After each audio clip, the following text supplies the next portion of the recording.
Boa noite. A graça e a paz do Senhor. Amém. Abra sua Bíblia lá em Carta aos Romanos, no capítulo de número 8. E nós vamos ler o verso de número 15.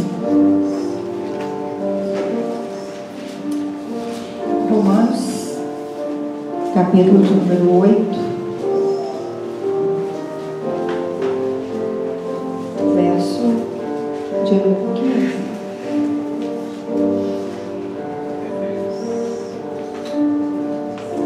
Amém? Amém. Diz assim: pois vocês não receberam um espírito que os escravize para novamente temer, mas receberam o espírito que os adota como filhos, por meio do qual clamamos: Abba, Pai. E o próprio Espírito testemunha ao nosso espírito que somos filhos de Deus. Se somos filhos, então somos herdeiros, herdeiros de Deus e co-herdeiros com Cristo, se de fato participamos dos seus sofrimentos, para que também participemos da sua glória. Feche os teus olhos mais uma vez. Espírito Santo, invocamos a tua presença nesta hora e te pedimos: desça sobre nós, toca-nos a mente e o coração. Nós temos sede de ouvir a tua voz, porque só é possível uma vitória interna, externa, quando ouvimos o Senhor falar diretamente conosco. O Senhor conhece as nossas necessidades. Peça para o Espírito Santo. É um Espírito que Cristo deu a todo aquele que o recebeu como Senhor e Salvador. E esse Espírito, ele clama, ou seja, esse Espírito, ele clama por você, e ele te leva a clamar como um filho pede ao Pai. Nós temos um Deus que quer que nós o conheçamos como Pai. E como Pai, Ele quer nos atender nesta noite. E Ele é o Pai do céu. E Ele é o Pai que sabe dar coisas boas para os seus filhos. Nenhum pai da terra consegue desejar bem como o Pai do céu. Você pode confiar neste Pai do céu. Todo espírito contrário à presença do Senhor caia por terra, caia por terra. Envia anjos com a espada desembainhada. Fala com o Espírito Santo que você quer ouvir o céu. Você veio aqui para escutar o céu. Você quer escutar o céu? O Deus, Ele é um Deus que fala, é um Deus que se comunica, é um Deus que nos ouve, é um Deus que fala conosco. E hoje Ele pode falar com você a respeito daquilo que você tanto quer, tanto precisa, ou a respeito daquilo que Ele tem para você e você nem imagina que Ele tem. Fala conosco, Senhor, através da tua palavra, para a glória de Deus Pai, em nome do Senhor Jesus. Você pode ser assim. O apóstolo Paulo, ele está falando sobre uma dimensão de identidade, e a gente precisa compreender o que é que Paulo está falando expressamente, e ele está falando objetivamente sobre identidade espiritual. Quando a gente fala de identidade, a gente sabe que identidade é um conjunto de características, né? É um conceito muito amplo. Nós temos uma identidade familiar, temos uma identidade cultural, temos uma identidade nacional, mas hoje nós queríamos falar sobre identidade espiritual, porque nós sabemos que nós somos seres espirituais, que nós estamos nesse corpo de maneira passageira, e que o apóstolo Paulo diz que vai chegar uma época em que esse corpo ele vai se desfazer. Então nós vamos receber um corpo glorificado, mas a nossa essência, que é o nosso espírito, ele vai preservar a nossa alma, e nós vamos estar para sempre e eternamente diante de Deus Pai. E Paulo quer que nós conheçamos qual é a nossa identidade espiritual. E o apóstolo Paulo ele começa a falar que Deus não nos deu um espírito de escravidão. Então você não precisa ficar escravizado por nada. Não tem nada nessa vida que possa te segurar. Deus tem um caminho para você, tem uma meta para você, tem um plano para você e uma realidade para você viver, e não existe absolutamente nenhum poder, absolutamente nada que possa ter te acontecido no passado, nenhum desafio do presente, nenhuma ameaça do futuro, nenhum ser espiritual ou natural, qualquer criatura que possa manter você escravo. É isso que o Paulo está dizendo ali. Que Deus não nos deu um espírito que os escravize, e também nós não precisamos viver com medo, e nós recebemos um espírito que nos adota, e nós passamos a ser filhos de Deus. E quando a gente fala em filiação de Deus, eu queria tocar em 3 pontos, porque o Filho de Deus ele tem uma identidade, e a identidade do Filho de Deus é que ele é livre. Essa é a maior identidade do Filho de Deus, liberdade. O Senhor nos chamou para a liberdade. Faz parte da identidade do Filho de Deus a maneira com a qual ele se comunica consigo mesmo, com Deus e com o próximo. E faz parte também da identidade do Filho de Deus a parte da herança. E poucas pessoas entendem a questão da herança. Mas o texto que fala sobre esta herança, todos nós recebemos uma herança espiritual. E todos nós vamos deixar uma herança espiritual. E o texto onde, no Antigo Testamento, Moisés fala de herança, está no Decálogo, né? É um dos textos mais importantes da Bíblia, porque esse texto ele não foi escrito por homem, esse texto ele foi escrito pelo dedo de Deus. A suprema corte do céu desce lá no Monte Sinai, e Deus escreve na pedra aquele texto, e está escrito que ele é um Deus zeloso, e está escrito que ele visita a iniquidade dos pais nos filhos até a 3ª e 4ª geração. Ou seja, você deixa uma herança de cativeiro e de dor quando você desobedece a palavra de Deus. A gente precisa entender isso. Quando nós desobedecemos a palavra de Deus, nós deixamos uma herança de pecado, uma herança de dor.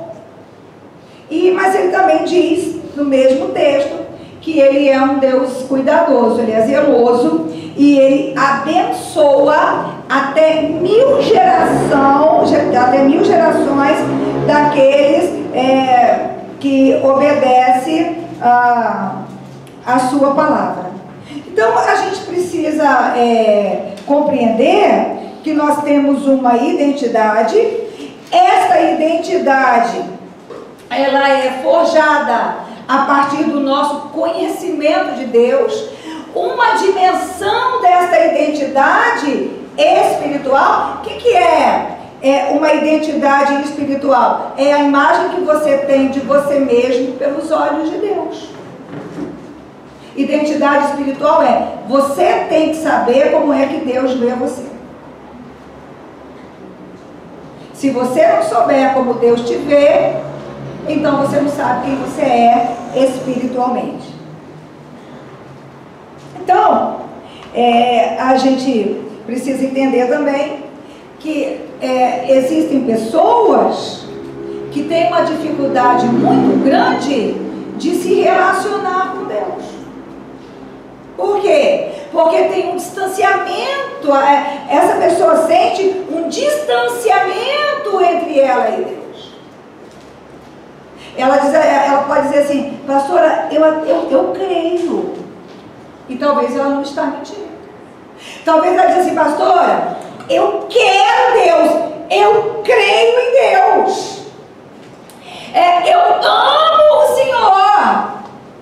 Pastora, eu gosto de estar no ambiente da igreja, eu gosto de me envolver com as coisas da igreja.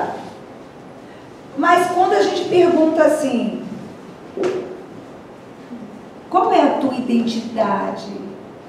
Quando você olha para a forma com que ela se relaciona, com que ela reage às questões da vida, com que ela lida com a própria existência, a maneira com a qual ela enfrenta os desafios, a maneira com a qual ela estrutura a sua vida, a sua família, ela busca ou não os seus sonhos, você fala assim: não bate. Não bate. Falta algo. Falta algo. E o apóstolo Paulo, ele fala para a igreja de Roma que Deus, ele nos deu um Espírito, e este Espírito, ele nos comunica a nossa identidade espiritual. E quando a gente vai falar de identidade espiritual, a gente precisa olhar para Jesus. Eu não vou ler o texto, mas você já conhece, está lá em Lucas 4, Mateus, acho que no capítulo 4 também registra o batismo do Senhor Jesus. E você sabe que o batismo do Senhor Jesus marca o início do ministério dele. E você sabe o que aconteceu? Ele desce, ele vai até o Jordão para ser batizado nas águas por João Batista. João Batista, quando se depara com ele, fala assim: não posso batizar, eu não tenho dignidade nem para amarrar as sandálias dele. E ele explica: calma, João, é necessário que isso aconteça para que fique de exemplo. E quando Jesus ele é batizado nas águas, o Espírito Santo se manifesta pela primeira e única vez na Bíblia. Ele aparece na forma corpórea, né, em forma de uma pomba, e ele brada e ele fala: este é o meu filho amado, em quem eu tanto me comprazo.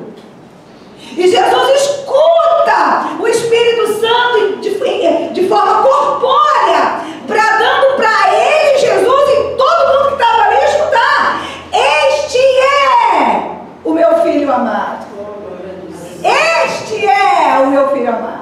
E é interessante que Jesus ele se apropria daquela afirmação do Pai. Jesus ele não tem nenhuma dúvida. E você já conhece o texto. Quando ele sai dali, ele é levado pelo próprio Espírito Santo ao deserto, para lá ele ser tentado pelo diabo. E na primeira tentação que o diabo faz, ele coloca em xeque a identidade de Jesus. E se Jesus não tivesse certeza de quem ele era, ali ele teria jogado por terra o seu ministério. Ali ele teria comprometido que o Pai havia confiado na sua mão, a razão pela qual ele havia nascido de uma mulher em forma de homem na terra. E o diabo disse assim para ele, ele tinha feito um jejum de 40 dias. Jejum só de comida, não de água. E o diabo diz assim para ele: se você é o filho de Deus, você é o filho de Deus, então multiplica e transforma essas pedras em pães. Deixa eu dizer uma coisa para você. Você foi salvo pelo Senhor Jesus para viver uma vida que Deus tem para você. E você não precisa escutar o diabo. Você não precisa da ajuda de Satanás. Você não precisa se envolver com o diabo. Você não precisa provar nada para o diabo, nem para ninguém, nem para você. O diabo diz assim: se você é o Filho de Deus, Deus já tinha dito que ele era o Filho. Só que havia um vínculo aberto, havia um caminho aberto entre Jesus e o Pai. Não tinha uma cunha, um pedaço de madeira. Quem é do campo rural, você sabe o que é cunha, sabe? Sabe? Então uma cunha, um pedaço de madeira. Não tinha, deixa eu pegar uma outra imagem, uma trincheira. Sabe o que é uma trincheira? Na guerra, né? São colunas construídas, são lugares, né? Onde você fica atrás para não ser alvejado pela bala. Não tinha, entre o coração de Jesus e o Pai, não tinha nenhuma separação, não tinha nenhum medo, não tinha nenhuma divisão, não tinha nenhuma dúvida. Zero. O coração de Jesus estava apto para ouvir e ele tinha condição e quis se render plenamente ao que o Pai falou com ele. E do céu o Pai bradou: este é o meu Filho amado. Jesus entendeu duas coisas: eu sou filho e eu sou amado. Eu só faço quando o Pai manda. Você entende? Você sabia que uma das chagas da igreja atual é uma igreja que não quer ser filha? É uma igreja que não quer obedecer ao Pai? É uma igreja que quer manipular o poder do Pai, a palavra do Pai. Se eu sou filho... Interessante que no outro momento ele diz assim, fala comigo, sabe? Fala assim: enquanto é dia, meu pai, esse menino é doido pelo Pai. Fala: enquanto é dia, meu pai trabalha. E enquanto meu pai trabalha, eu também trabalho. E Satanás diz assim: se você é o Filho de Deus, transforma essas pedras em pães. 40 dias em jejum. Ele estava com fome ou não? Ele tinha poder para isso ou não? Tinha. A necessidade era latente e clara ou não? Sim. Peraí. Você recebeu um espírito que te faz chamar Deus de Pai? Recebeu? Então quem tem que te dar ordem? É a circunstância? É a necessidade? É o outro? É Deus. É Deus. Se você é filho de Deus, transforma essas pedras em pão. A resposta dele: nem só de pão viverá o homem, mas de toda palavra que procede da boca de Deus. Sabe qual é a questão? Por que Jesus teve esta capacidade, né? Você sabe que o Pai da terra, ele é uma figura do Pai do céu. Quando você vai lá em Gênesis, quando Deus quando ele cria a mulher, porque segundo Gênesis, quando Deus cria a mulher, ele termina de criar a raça humana. E ele não cria duas espécies, ele cria uma espécie só, ele cria um gênero só, humano. E ele diz assim, só que esse gênero humano ele cria em duas etapas. Ele diz assim: a sua imagem os criou. E diz assim: macho e fêmea os criou. A sua imagem e semelhança os criou. Então, o homem e a mulher, eles são imagens de Deus aqui na terra. Este relacionamento homem e mulher, que culmina no casamento, onde devem nascer os filhos, precisa expressar a imagem e a semelhança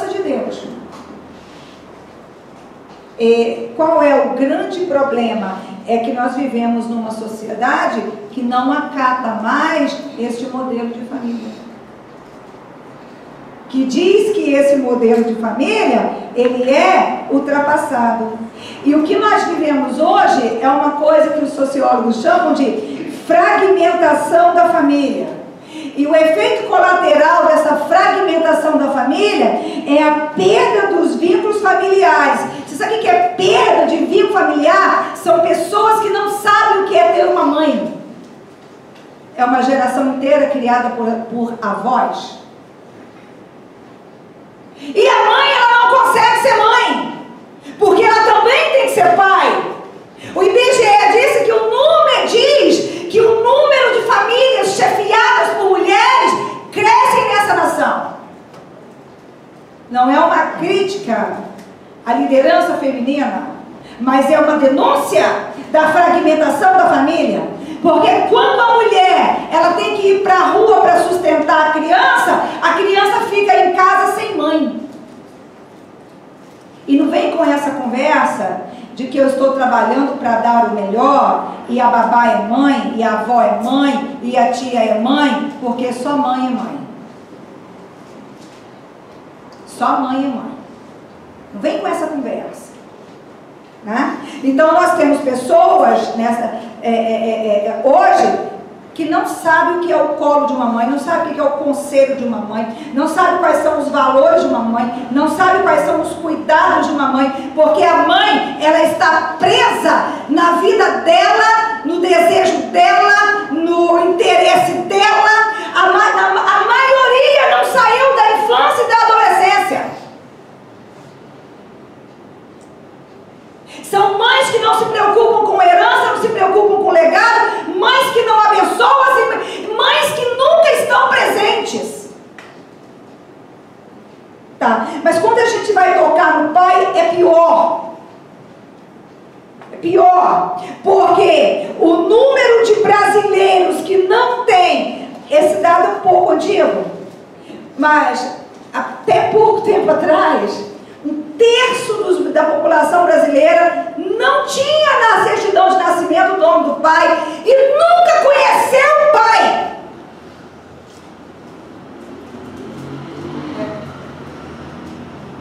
E tem mais. Vocês sabiam que a criança, o filho, né, este ser humano que é a imagem e semelhança de Deus, ele precisa ser criado por uma mãe, por um pai, e eu não vou falar de papel e função, senão eu vou sair do que eu quero dizer aqui, mas leia Efésios 5, você vai, a partir do verso 21, pode começar a partir do 21, que você vai ver lá a discriminação da função do marido, da esposa, dos pais e dos filhos, bonitinho lá. Só que este indivíduo que foi criado à imagem e semelhança de Deus, ele tinha que nascer de uma mãe, crescer com uma mãe, com um pai, e junto com uma terceira pessoa. E essa terceira pessoa é o casamento, que é o relacionamento do marido com a mulher. Deixará, portanto, o homem seu pai e sua mãe, unir-se-á a sua mulher, e ambos serão uma só carne. Então tem um nós ali, ó, que não é nem o homem e nem só a mulher, mas que é o relacionamento e a interação dos dois.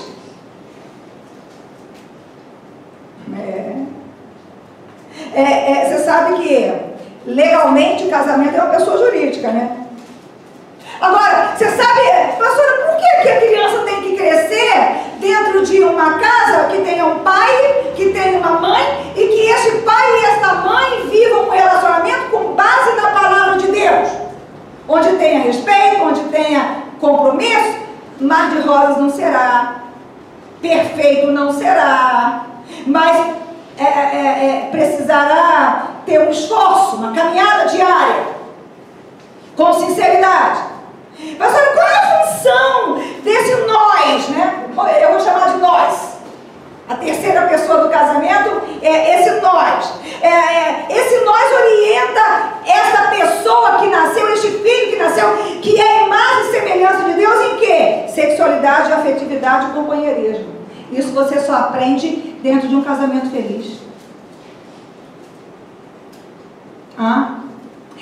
Se a figura do pai, ela precisa comunicar direção, leis, limite e segurança. Se a figura da mãe precisa comunicar a capacidade de construir vínculo, nutrição e organização, o casamento dos dois precisa orientar sexualidade, afetividade e companheirismo. Tudo criado por Deus. Agora tem uma cunha entre a pessoa e Deus, você sabe por quê? Porque a gente tem uma tendência a transferir experiência de relacionamento. Você pode ver. Se você contrata um serviço, vou pegar aí um exemplo qualquer, você vai comprar um carro. Aí você vai numa agência. E aí você compra lá um veículo, não importa o modelo, e o dono da agência chama Elcio. Aí você vai lá e faz com ele vai lá, te mostra um carro bonito, uma Land Rover. Um ano de uso só. E aí você vai lá e olha e diz que o carro está maravilhoso, blá, blá, blá, blá. Mas na hora ele te entrega um carro que você roda com ele uma semana, o carro está todo arrebentado. E você toma um prejuízo muito grande. E quando você vai procurar ele, fala assim, não, mas eu te falei que o carro estava bom. Você teve uma experiência aqui na compra de um carro. Se você for comprar um carro e o dono da agência chamar Elcio, você fecha o negócio? Você fecha, a gente está falando de uma coisa simples. Você está me entendendo? O problema é que o Espírito que Deus nos deu é um Espírito que clama dentro de nós, Abba Pai. E se eu tive um pai que ao invés de ser a imagem de Deus, ele é a imagem de um demônio. Fala, nossa, pastor, isso é uma heresia. Não, não é não. Não está na Bíblia que a pessoa vira um demônio, mas eu tenho uma construção. Deus não criou demônios, só para você entender. Deus não criou demônios. Demônio é o resultado da escolha de um anjo que não quis ficar no seu lugar e nem na sua função. Então, se um anjo fora do lugar e fora da função vira um demônio, um homem fora do lugar e fora da função.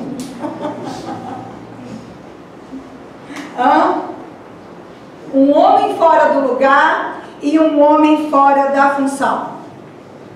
Ao invés deste homem fazer o que é certo, fazer o que é certo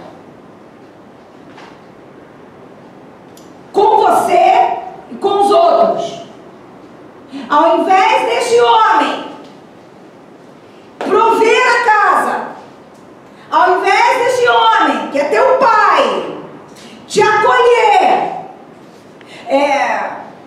chamar você pelo teu nome, não só quando está brigando. Tem pai que só fala o nome da criança quando ele vai bater. Quando a criança tem 2 nomes, né? Meu pai já falou, Lúcia Cris. Mas não era para me bater, não. Ele sempre falava, Lúcia Cris, vem cá. Mas tem pai que não chama pelo nome.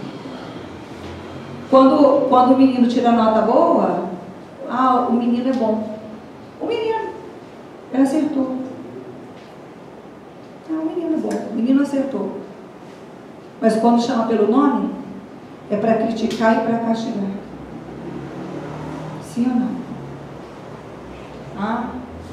Abuso de poder. Só que, quando eu tenho um pai e uma mãe que não cumprem a sua função para comigo, ele arranha dentro de mim a imagem de Deus. E a minha identificação, isso interfere diretamente na imagem que eu tenho sobre mim e a imagem que eu acho que Deus tem sobre mim. A desgraça toda é essa. E aí todas as promessas que Deus tem para mim, e todo o projeto de vida que Ele tem para mim, fica ameaçado. Por quê? Porque eu não consigo me apropriar da sua palavra. Eu não consigo acreditar na sua palavra. Eu entendo cognitivamente, mas cadê a força para dizer, se a palavra diz isso, eu vou fazer assim? A palavra não tem força. Por quê? Porque ela não tem espírito. E por quê? Porque você rejeita esse espírito. Por quê? Porque a imagem de Deus, ela foi arranhada dentro da sua alma por causa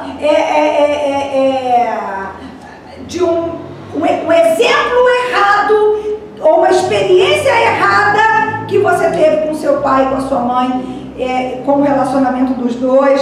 Quando você teve um pai, né? Quando você teve uma mãe, ou quando você conviveu dentro de uma casa que tinha um pai, uma mãe e um casamento abençoado. E aí a gente precisa entender que eu posso receber maldições. O que é receber maldição? O que é uma maldição? É uma porta aberta lá no mundo espiritual para os demônios me atacar.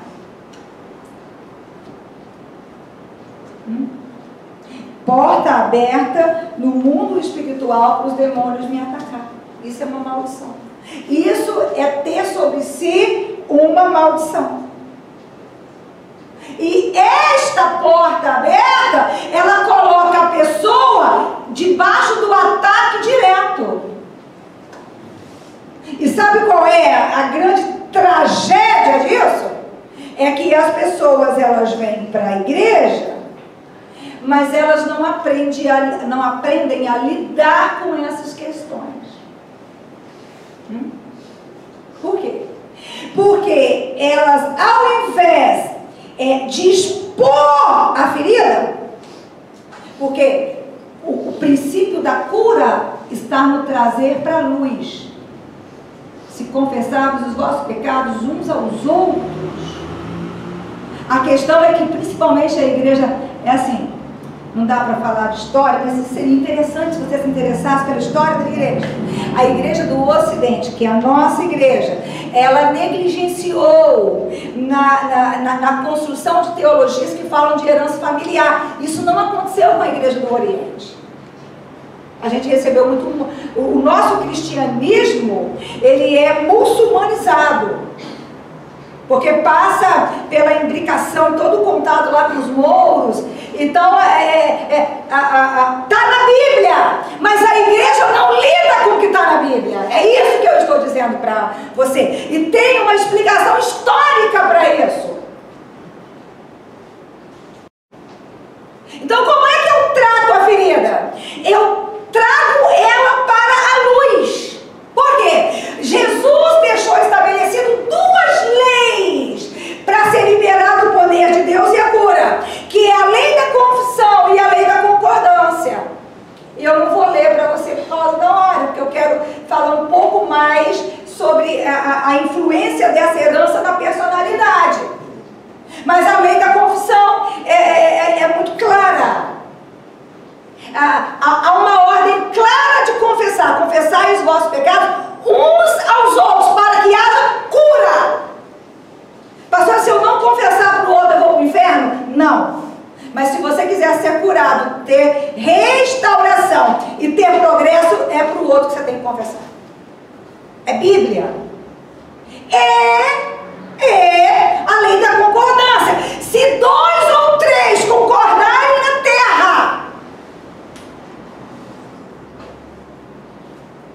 a respeito do cancelamento daquela dívida, através da cruz de Cristo, de todo o perdão que foi liberado para nós na cruz de Cristo, então aquela lei, aquela herança, ela é cancelada. E aquela porta espiritual, ela é fechada.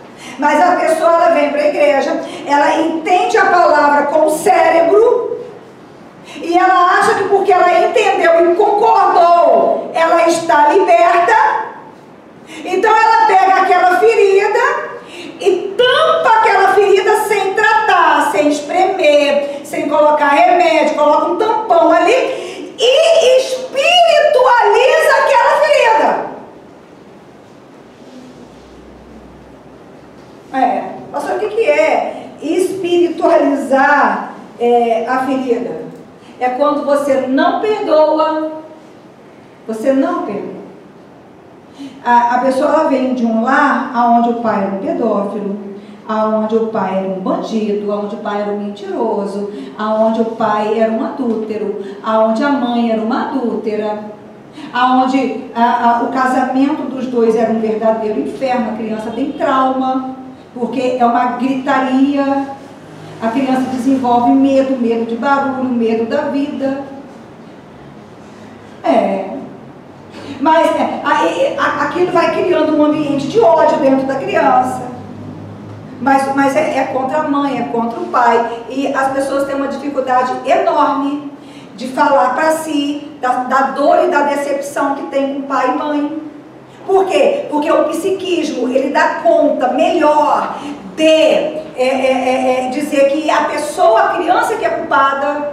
Não, eu é que era terrível, eu merecia, foi pro meu bem. Ele não queria me fazer mal, do que encarar a rejeição. Porque de todas as dores emocionais, a mais séria é a rejeição. É a que o inimigo mais usa para escravizar a alma de uma pessoa. Então ela vem para a casa de Deus e ela não é capaz e ela não quer expressar toda a dor da rejeição, da tortura, do abandono. Ela diz que está tudo bem, que ela já superou, que ela merecia, que ela virou quem ela é por causa da educação que ela recebeu. Mas é mentira. Isso não é verdade. E aí ela vai se envolvendo na obra de Deus. E talvez venha virar até um pastor, uma pastora, um líder. Mas é aquela pessoa que vai reproduzir no outro aquilo que sofreu, porque não perdoou e não foi curado. É isso que acontece. E na Bíblia tem a história de um moço, deixa eu falar dele para vocês, você já conhece ele, é Juízes 11, eu vou ler a partir do 1. O nome dele é Jefté, e era um homem, deixa eu ler a história dele. Jefté, o gileadita, era um guerreiro valente, a sua mãe era uma prostituta, o seu pai foi Gileade. A mulher de Gileade também deu filhos, que quando já estavam grandes, expulsaram Jefté, dizendo: você não vai receber nenhuma herança de nossa família, pois é filho de uma outra mulher. Então Jefté fugiu dos seus irmãos e se estabeleceu em Tobi. E ali um bando de vadios uniu-se a ele e o seguia. Algum tempo depois, quando os amonitas entraram em guerra contra Israel, os líderes de Gileade foram buscar Jefté em Tobi. Vem, disseram, seja o nosso comandante para que possamos combater os amonitas. E disse-lhe Jefté: vocês não me odiavam e não me expulsaram da casa de meu pai? Por que me procuram agora que estão em dificuldades? Apesar disso, agora estamos apelando para você, responderam os líderes de Gileade. Venha combater conosco os amonitas e você será o chefe de todos os que vivem em Gileade. E Jefté respondeu: se vocês me levarem de volta para combater os amonitas, e o Senhor os entregar a mim, serei o chefe de vocês? E os líderes de Gileade responderam: o Senhor é nossa testemunha, faremos conforme você diz. Assim Jefté foi com os líderes de Gileade, e o povo fez chefe e comandante sobre todos. E ele repetiu perante o Senhor em Mispá todas as palavras que tinha dito. Deixa eu dizer uma coisa aqui para você. Quem era esse camarada, esse Jefté, né? O Jefté, ele era filho de um adultério. O pai dele teve um cara, dormiu lá com uma prostituta, a prostituta engravidou, e então nasceu o Jefté. E esse Jefté, quando ele já ficou grande, né, ele foi criado, o pai levou ele para casa, e ele foi criado na casa do pai, junto com a madrasta e junto com os outros irmãos, filho da esposa do Gileade, que era o seu pai. Aí eu queria que você avaliasse comigo um pouquinho, né, da forma da família onde o Jefté cresceu. Então vamos lá. O pai do Jefté, Gileade, dorme com uma prostituta. Isso em Israel era um pecado e uma vergonha. Essa prostituta engravida e tem um filho, e ele pega este filho e ele leva para casa. O fato dele ter pegado o filho e levado para casa, esse menino se tornou um troféu ao contrário do pai. Ele se tornou a prova viva do pecado e da vergonha do pai. Pelo desfecho da história, quando o Jefté ficou grande, o que aconteceu com este pai? Este pai que erra, e parece que ele assume o erro, né? Ele pega o menino e ele leva para casa. Não, mas ele não assume o erro. Sabe o que acontece com esse pai? Esse pai, ele se torna castrado dentro da família. Sabe o que é castrado? É um homem que não tem voz ativa.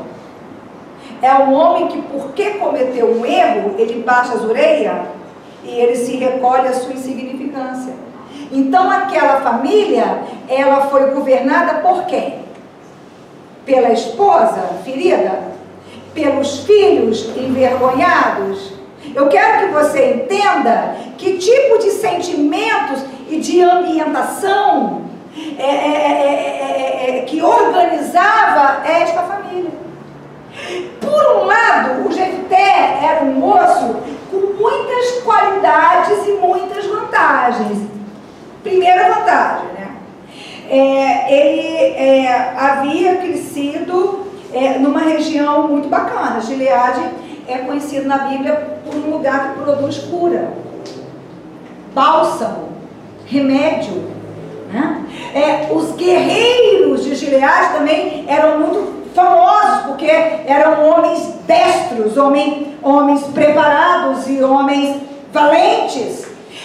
Os líderes de Gileade também eram conhecidos, né? E também a liderança espiritual. Então, assim, avalie o Gileade. Em um prato da balança, a gente está falando de identidade, né? Em um prato da balança, ele era filho do Gileade. Ele cresceu numa terra boa. Ele veio de uma família com histórico, com muitas características boas. Ele se tornou um homem forte.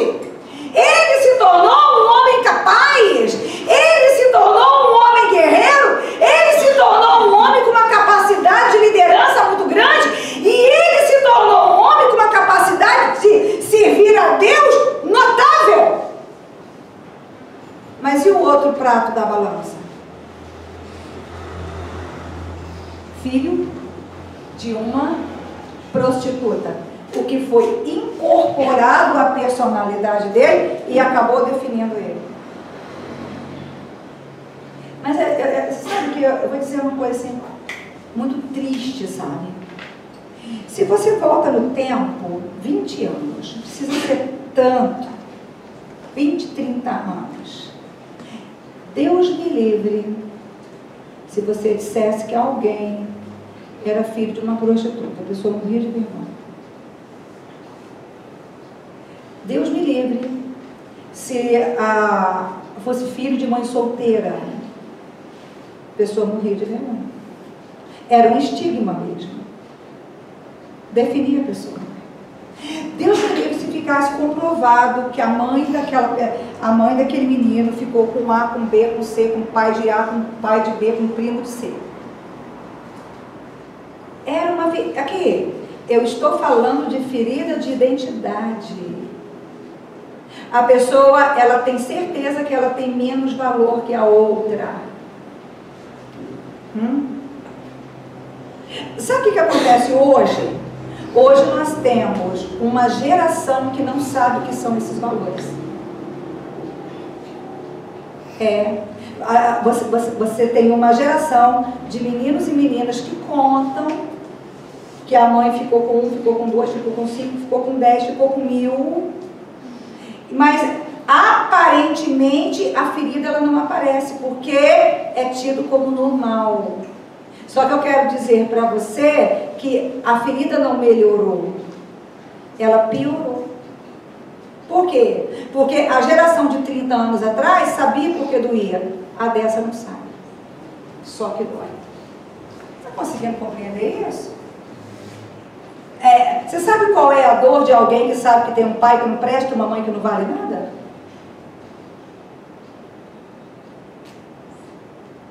Eu conheci um dos maiores teólogos vivos da América Latina, que deu aula para mim. Conheci ele pessoalmente. E ele é um camarada, um gênio. Ele é um gênio da teologia. Muito respeitado. E ele tinha uma característica. Ele não segurava nada. Uma insegurança e uma instabilidade emocional imensa. Ele sempre olhava para baixo. Ele era chamado de doutor. Ninguém chamava ele pelo nome. Lá na faculdade tínhamos professores e tinha o doutor, vou falar o nome dele, porque é muito conhecido. Então, assim, tinha os professores e tinha o doutor, o honorável. E não era gozação, não, ele era honorável mesmo. E ele era respeitável mesmo, ele está vivo. Eu não sei quantos livros ele tem escrito, e ele continua escrevendo, ele lança por ano 10, 15 livros de teologia. Cara, ele domina sobre qualquer assunto. Ele é uma enciclopédia viva. O olhar dele era assim. Uma vez a turma fez comprou um bolo de aniversário para ele. E ele ficou tranquilo assim. Mas aí, tinha umas pessoas, a minha turma era uma turma muito entrona, e tinha um contato muito bom com o dono, né, com o reitor da faculdade. E aí chamamos o reitor e ele foi. Quando ele viu o reitor entrando pela porta, acabou a festa para ele. Por quê? A maior dor dele, a mãe dele foi uma mãe solteira. E ele foi criado pela avó. E ele nunca conheceu o pai. Já está entendendo? Ou não? Estou conseguindo dizer. Como você diz para uma pessoa dessa que Deus não deu um espírito de escravidão? Sendo que a alma dela está capturada por uma convicção de inferioridade. Hã?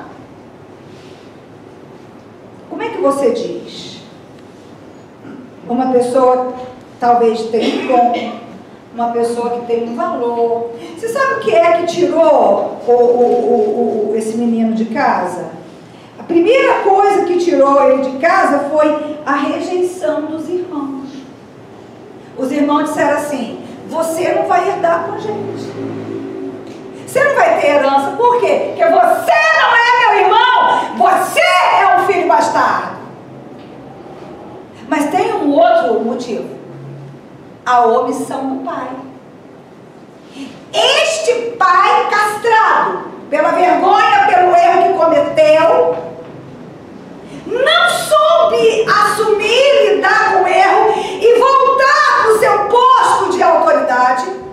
Ele ficou refém daquele erro perante a família e perante toda a comunidade. Mas tem ainda um terceiro elemento. Os anciãos, as autoridades, desmoralizaram ele, colocaram ele para fora da cidade, agredido moralmente pelos anciãos, e mesmo diante dos anciãos, o pai dele não fez nada. Quantos maridos desmoralizados, dentro de casa.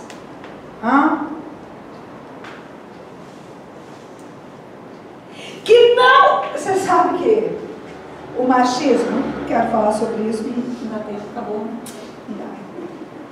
O que é o machismo? É a necessidade de homens ficar reafirmando a sua masculinidade. Porque se não trair, se não humilhar, se não desacatar, se não ferir, se não gritar e se não brigar, não é homem. Sabe o que é o machismo? É essa ferida emocional. E quando eu falo que a pessoa vem para a igreja e a igreja valida, espiritualiza a ferida,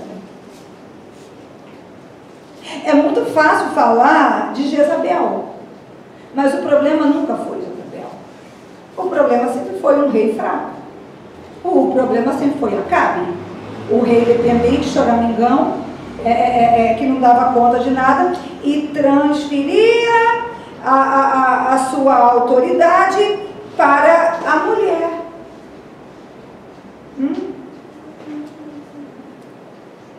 Fracasso do sacerdócio. Que o homem foi chamado para ser o sacerdote da casa. E por que eu estou falando isso? Porque terça-feira, quinta-feira, nós fizemos uma vigília em favor dos adolescentes, das crianças. Nós estamos crianças da igreja que são capetas, capetinhas, não são anjos. E como é que a gente vai tratar com as crianças e com os adolescentes? Eles não são produtores daquilo ali, eles são transmissores, reprodutores. Se não houver um conserto dentro de casa, esquece da geração nova. Esquece. O marido culpado e rendido gera uma mulher sargento. E filhos que se tornam bebês de 90 quilos. Pessoas adultas, infantilizadas. E nós temos um expoente, esse eu posso falar o nome, já morreu, inclusive, não é brasileiro? Michael Jackson. Conhece a história dele? Rejeitado pela família, super cobrado pelo pai, abandonado, maltratado, desenvolveu uma crise identitária enorme. Todo mundo sabe da tendência à pedofilia que o Michael tinha. Todo mundo, a imprensa internacional sabe disso. Construiu um rancho, um lugar para ele viver, que ele colocou o nome de Terra do Nunca. Vivia cercado de criança e dormindo com criança. A auto-rejeição do Michael foi tão grande que os filhos dele são filhos dele porque ele criou e deu o nome, deixou a herança milionária. Esperma de um óvulo de outro, fecundado na barriga de um terceiro. Você quer saber como é que vivem os filhos dele hoje? Tentaram suicídio, vício com drogas, comportamento inadequado, e o sofrimento, ele continua. No gabinete, meu Deus, crianças que viram a mãe se prostituindo de verdade.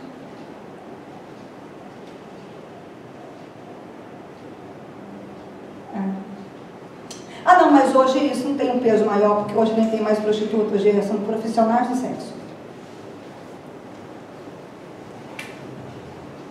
Entendeu? São profissionais do sexo. E nem sempre elas recebem. Às vezes é viagem da fatura do cartão. A moça mal conhece um rapaz, e ao invés dela procurar saber da intimidade dele com Deus, o quanto ele conhece de Deus, o quanto ele é filho de Deus, ela começa a dizer para ele que as faturas que ela não consegue pagar do aluguel que está vencendo. Ela ajuda. E a geração está aí. gostaria de dizer que não é um problema da igreja. Eu quero lembrar que a igreja está na sociedade. Mas ela foi chamada para ser luz do mundo. Eu preciso que você entenda isso. E para encerrar, eu queria ler 2 versículos para você. Um que está em Oséias, no capítulo 6, eu acho. Esse é 6 mesmo. Oséias é 6, Bia? Ou 4? 6. 6. 1. Parte do 1. Venham, voltemos para o Senhor. Ele nos despedaçou. Despedaçar fala de ferida e está falando de Jesus também, tá? Ó. Venham, voltemos para o Senhor. Ele nos despedaçou, mas nos trará a cura. Ele nos feriu, mas sarará as nossas feridas. Aí depois de 2 dias, ele nos dará a vida novamente. Ao 3º dia, nos restaurará. Fala da ressurreição de Jesus. Para que vivamos em sua presença. Conheçamos o Senhor, esforcemos-nos por conhecê-lo. Tão certo como nasce o sol, ele aparecerá, virá para nós, como as chuvas de inverno, como as chuvas da primavera, que regam a terra. E um versículo que está em Malaquias, eu acho que é 4, 6.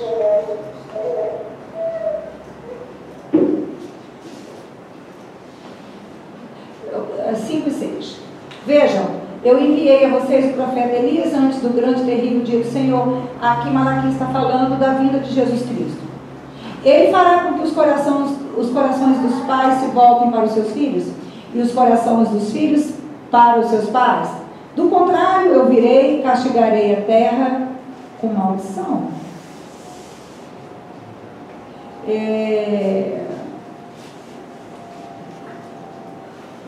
Uma pergunta que eu me fiz, né? Por que Malaquias falou que antes de Jesus voltar, ele vai mandar o espírito do Elias? Por que não de Daniel, que foi o profeta do Velho Testamento, que mais falou de Jesus Cristo e da sua volta? Daniel escreve um tratado sobre a grande tribulação, sobre a volta de Cristo. E aí tem uma resposta. Você sabia que João Batista ele veio no espírito de Elias? Você sabe qual foi o resultado do ministério de João Batista? Fala assim comigo. Arrependimento. Em volta dos pródigos. O pródigo é os que se desviaram e estavam longe. Ele pregava o arrependimento e milhares de pais e mães se batizavam, confessando e arrependendo dos seus pecados. Por quê? Porque o Deus de Israel ele é um Deus de família. As bênçãos que ele deu para o Abraão não são para o Abraão, são para a descendência do Abraão. E nós somos descendências de Abraão pela fé. Você compreende isso? E por que o espírito do Elias? Jesus também veio no espírito do Elias. E você sabe qual foi a característica, a expectativa do ministério dele? Eu queria que você repetisse comigo. Obras ainda maiores que estas farás. Ele estava falando da igreja? Estava falando de mim? Obras ainda maiores do que as que ele fez, a igreja fará? Agora, respondendo a pergunta, por que o espírito de Elias? Ele foi o único que deixou o filho espiritual. O nome dele foi Eliseu. E esse filho espiritual fez o dobro do que ele fez. Elias realizou 12 milagres enquanto ele estava aqui. Mas Eliseu realizou 24. Você está entendendo?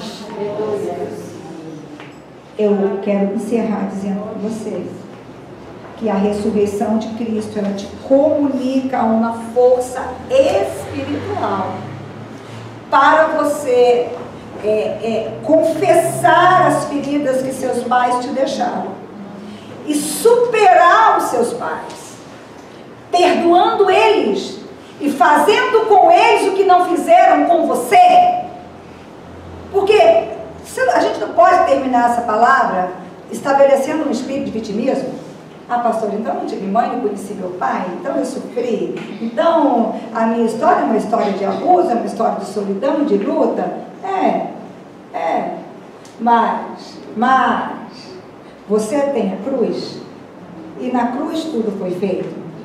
Você tem o nome de Jesus, você tem o sangue de Jesus, você tem a palavra de Jesus, você tem o Espírito de Jesus. Agora, as pessoas não querem fazer isso. As pessoas não querem perdoar. As pessoas não querem deixar o passado para trás. E as pessoas não querem assumir o chamado. E ir com a cabeça erguida e dizer, mas você não é nada, mas eu não faço nada por mim. Eu faço porque eu recebi uma dádiva chamada graça. E significa que eu faço tudo que eu não posso fazer. E eu entrego tudo que eu não tenho para dar. Porque há em mim o fluir de um espírito. O fluir de uma presença. O fluir de alguém que é muito maior do que eu. E eu o recebi. E eu tenho o espírito dele. É assim, é um tema muito amplo para a gente falar em 20, 40 minutos. Dá para dizer que a gente vai esgotar um tema desse? Mas eu sei que o Senhor está trabalhando aqui nessa igreja. Amém. E eu sei que tem uma igreja nova nascendo aqui dentro. Amém. E eu sei que ela se manifesta nos louvores, ela se manifesta nas vigílias, ela se manifesta na forma com que as pessoas estão lidando com a palavra de Deus. Ela se então, é uma igreja identitária. Tua identidade. Você não tem que provar nada para ninguém. Queria encerrar. Você não tem que provar nada para ninguém. E nem para você. Você tem que lidar com aquilo que ele te revela. Só. Pastor, mas é só? Não, é só. É o fardo dele, é leve. É só. Mas é a tua sinceridade. E não adianta ficar cavando o passado, colocando culpa nos outros, procurando motivos. É a tua sinceridade com a palavra. Se coloque de pé. E eu gostaria de encerrar essa reunião. Pede para ele te curar. Cura. Eu conheço um Deus que cura. Eu conheço um Deus que ele vem de encontro a você. De encontro a você. E ele tem cura para te oferecer. Ele tem um chamado para você. Ele tem um chamado com você.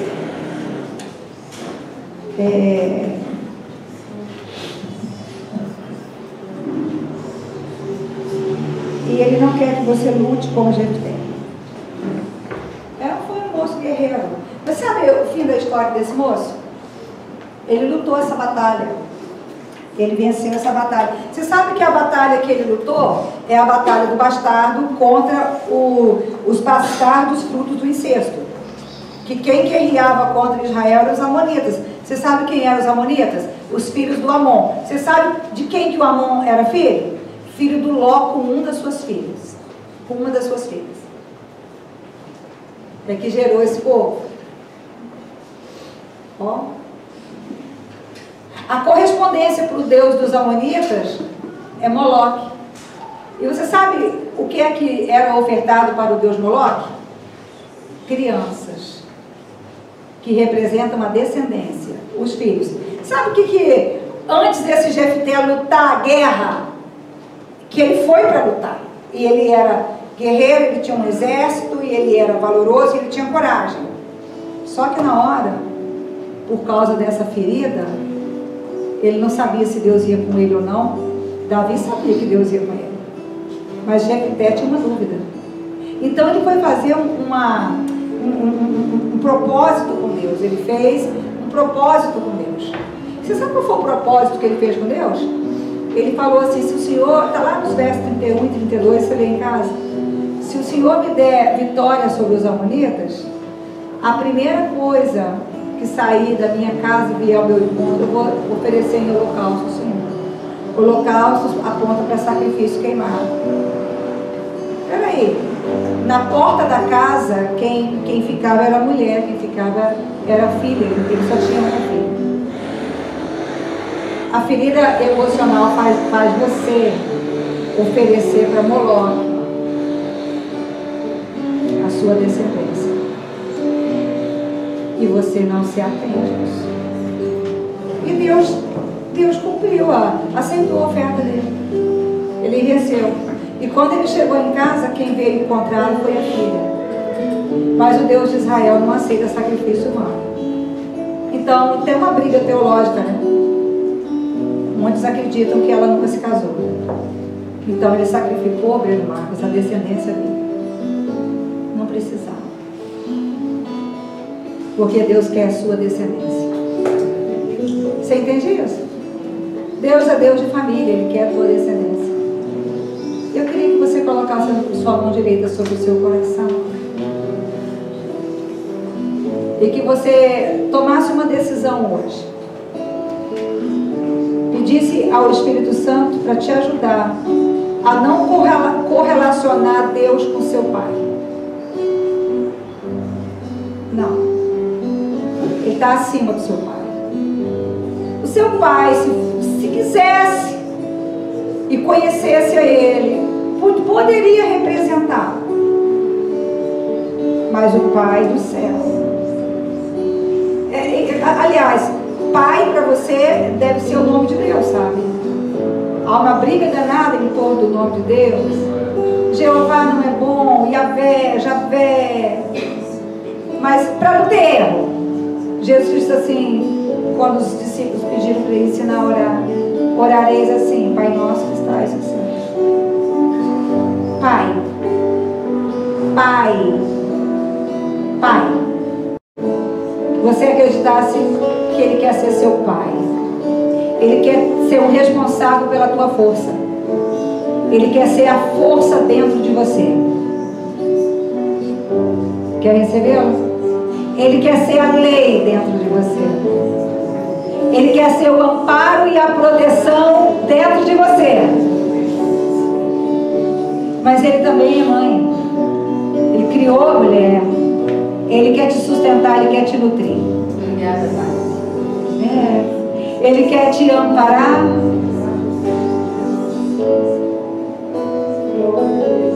Ele quer te cuidar. E no teu relacionamento dentro da igreja, que a igreja é o casamento, né? É a noiva e o cordeiro é o noivo. Neste relacionamento Ele quer te ensinar. Obrigada, Senhor. Aleluia. Louvado A se seja relacionar. Glória a Deus. Você entende isso? Em nome de Jesus. Então eu queria que você falasse com o Espírito Santo sobre essas dores, sobre essa solidão, sobre essa força que te leva a pensar, falar, se opor. Talvez você é um homem e não tem discernimento. A sua mulher está sempre reclamando aqui essa direção está errada, você não viu isso. Talvez você é um homem e você está sempre dizendo assim: me desculpe, me desculpe, me desculpe, me desculpe. Pelo amor de Deus, tem um Espírito que foi enviado para te auxiliar. Esse Espírito te coloca diante de Deus com intimidade. Ele não quer saber, filho, de quem você é. Não, Ele quer ser teu pai. Pai de órfão e juiz de viúvas. É muito forte, gente. Eu queria que você fosse diante desse Deus agora. Louvado seja o Cordeiro Santo. E você dissesse assim: Senhor, eu quero ir contigo. Se tu fores, eu vou. Se tu falares, eu falo. Eu quero desafiar você a ser um caçador da palavra. Mergulhe na palavra. Põe esta palavra à prova.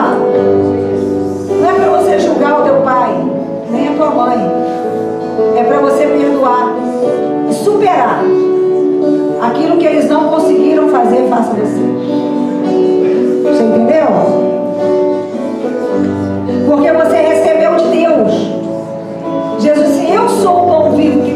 céu. E Paulo, falando da Santa Ceia, falou assim: pois eu recebi do Senhor o que também vos ordenei, que na noite em que foi traído, tomando o pão, partindo, tendo dado graças, disse: isto é o meu corpo que é entregue por vós. Fazer isso em memória de mim. Semelhantemente, depois de cear, ele tomou a taça, o cálice, e disse: esse cálice é a nova aliança no meu sangue. Todas as vezes que comerdes este pão e beberdes este cálice, anunciais a morte do Senhor. Ele morreu, mas ele ressuscitou. E ele enviou o Espírito. Foi cumprida a promessa do Pai. E esse Espírito já se movimenta dentro de você.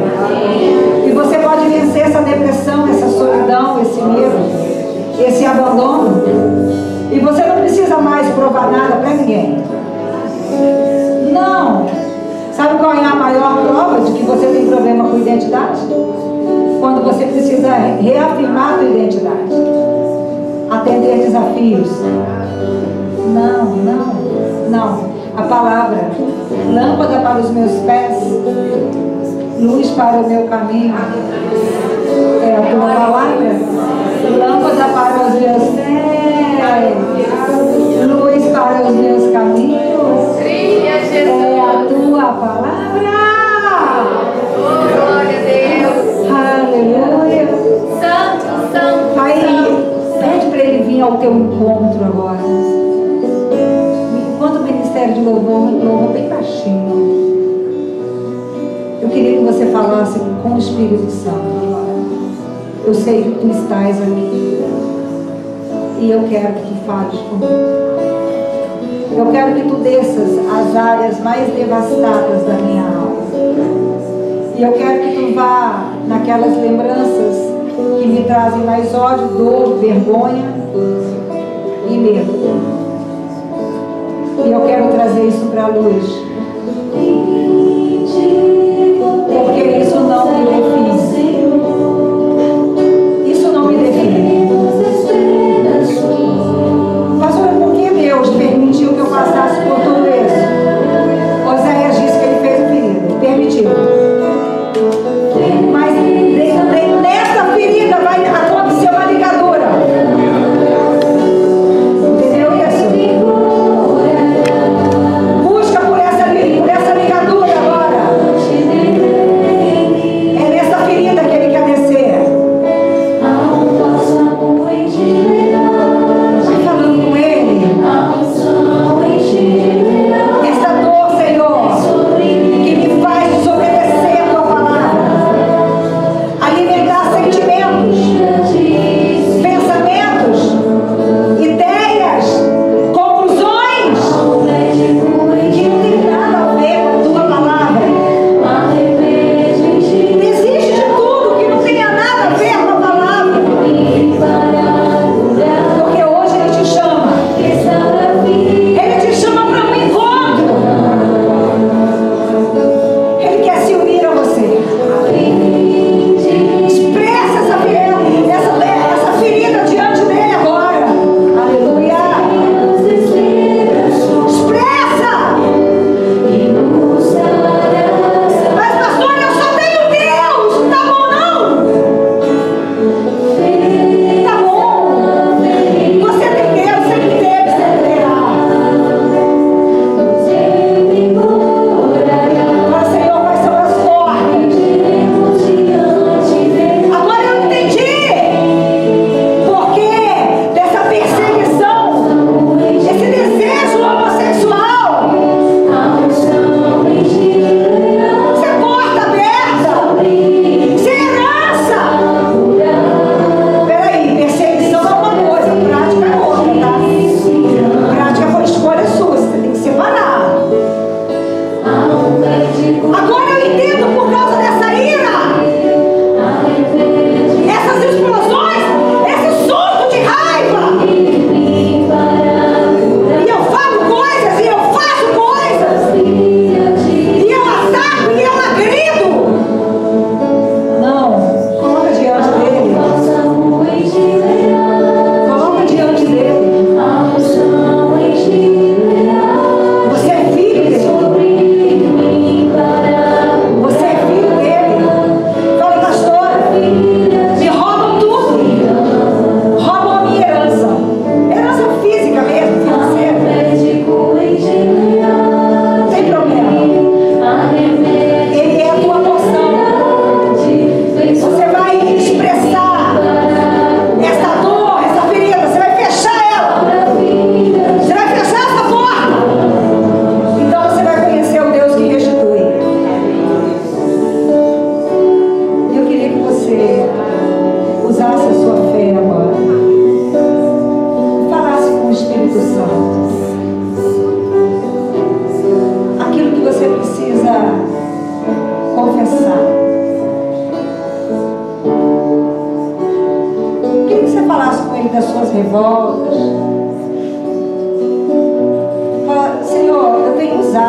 Senhor, eu não consigo aceitar. Eu não consigo aceitar a ferida. Pede a ajuda dele agora. Vinde e tornemos ao Senhor. Com ferida ou sem ferida, se torne para Ele. Se torne para Ele agora. Ele nos despedaçou. Você acha que Ele não sabe?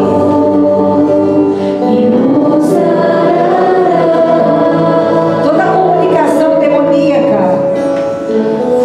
toda a escravidão, dizendo que você não é nada, fazendo você se render a invejas, ingratidões, endurecimento de cerviz, coração duro. Fala com Ele agora. Eu te quero, Senhor. Eu te quero, Senhor. Pai quer ir ao teu encontro. Pai, Ele quer vir ao encontro dessa igreja. Tira a cunha da separação. Tira ela agora. Ouça a voz dele te chamar.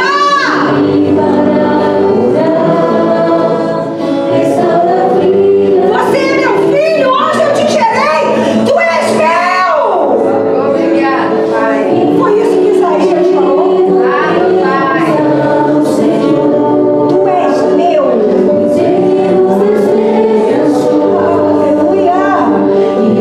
Tem uma fé dentro de você. Tem poder dentro de você. Tem uma palavra viva dentro de você. Isaías fala dos lugares antigamente assolados. E o profeta fala de restauração. Restauração de ruínas antigas.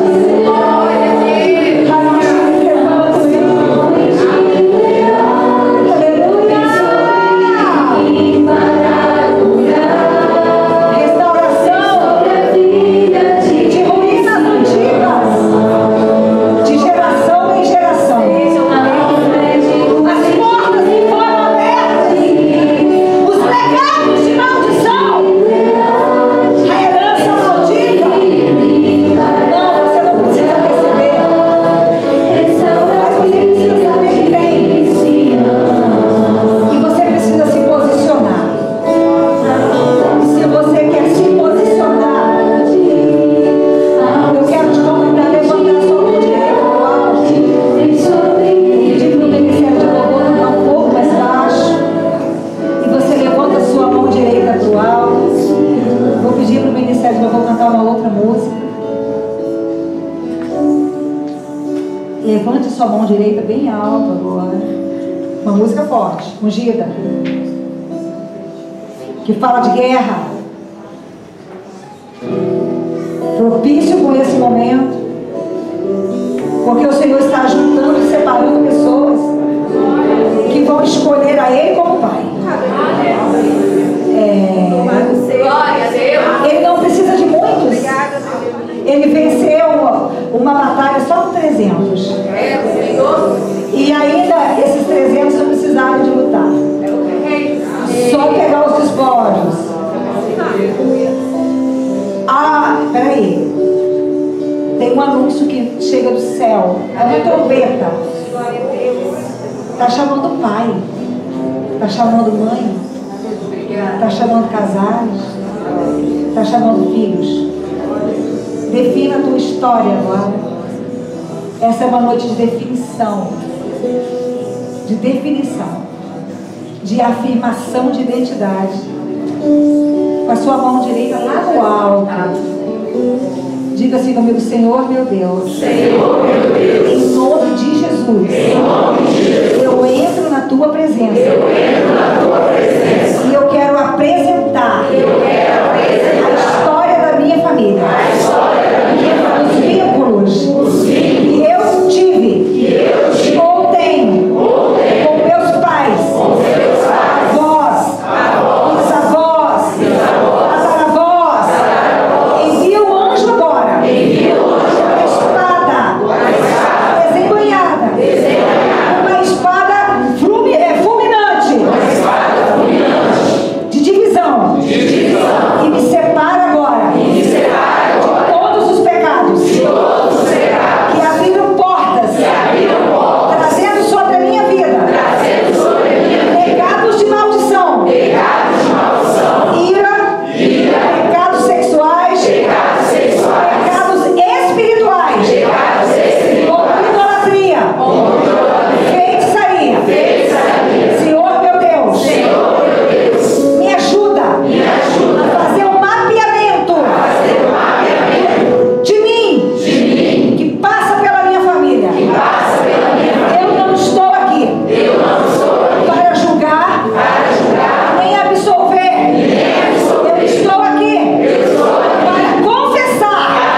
conhecer quem eu sou de maneira profunda, segundo a tua palavra, segundo o teu Espírito Santo. Fala, Senhor, fecha agora todas as portas, todos os pecados foram cometidos contra mim, meus irmãos, meus filhos, pessoas da minha família. Todo pecado de abuso sexual, abandono, rejeição, humilhação, espancamento. Senhor, coloca o sangue de Jesus Cristo sobre esses pecados. Todos os demônios e maldições que têm se estabelecido sobre a minha vida, meus relacionamentos, aquilo que eu tenho recebido por causa desses pecados, caia por terra agora. Ordem de comando. Eu dou ordem de comando. Todos os demônios que capturaram a minha alma, capturaram a minha mente, escravizaram meus desejos, pensamentos, sentimentos, saiam agora. Com mais fé, saiam agora. Vão para o lugar onde o Senhor Jesus determinou para você. Eu recebo a identidade de filho de Deus. Profetizo sobre mim mesmo. Tudo que o Senhor tem para mim, eu vou tomar posse. Fala mais forte. Tudo que o Senhor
da tua casa, neste lugar de congregação, de reunião, nunca da tua presença. Que o poder do Santo Espírito, do eterno e trino Deus, te acompanhe, te guarde, te oriente, fale com você à noite, pelas madrugadas, pela manhã, vivifique palavras, passagens na tua mente, te comunique poder, te dê estratégias, ilumine o teu caminho, diga onde que você vai pisar a planta dos teus pés, te dê força para possuir. Todo cansaço venha cair por terra, que as tuas forças venham ser reanimadas e que o fruto do teu trabalho nele seja colhido pelas tuas mãos na terra dos vivos. Ele te abençoe, te guarde, resplandeça a luz do seu rosto sobre você e tenha misericórdia de você. Sobre você levante a luz do seu rosto e te dê a paz. Cumprimento a pessoa de